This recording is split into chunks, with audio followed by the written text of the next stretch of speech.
Since December last year, Peru has been in turmoil with protests against the government, and over 40 people have been killed.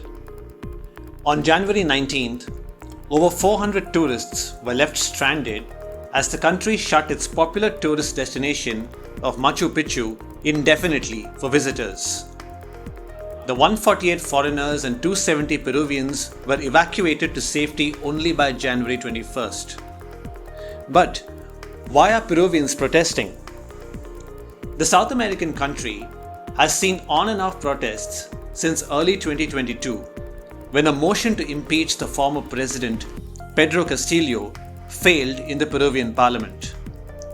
The latest and most deadly protests yet began in December 2022 after the ouster and arrest of Castillo. On December 7th, the then President Castillo was impeached by the Congress and arrested later that night on multiple corruption allegations as well as for an attempted coup. The Congress called on Dina Boluarte, Castillo's vice president, to replace him, and she was sworn in the very next day, becoming Peru's first female president.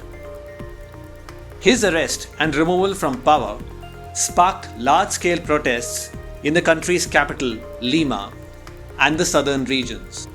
In Lima, officers doused protesters with tear gas and beat them. The demonstrators, many of whom are Castillo supporters, have called for Boluarte's resignation, as well as for new elections and a revised constitution.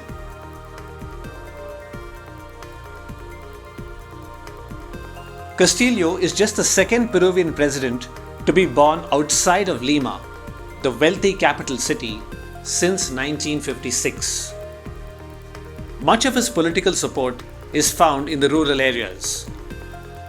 His cabinet underwent constant change, and during his 18 months in office, he had 5 prime ministers. His time in office was also overshadowed by allegations of corruption.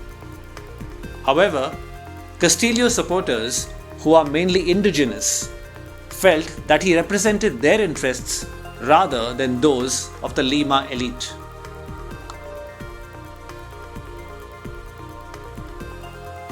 Boluarte called for political truce on January 24th as hundreds of protesters again took to the streets of Lima.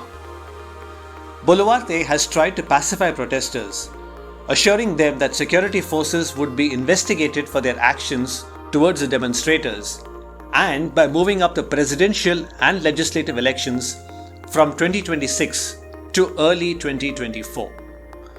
Public anger has, however, not cooled down.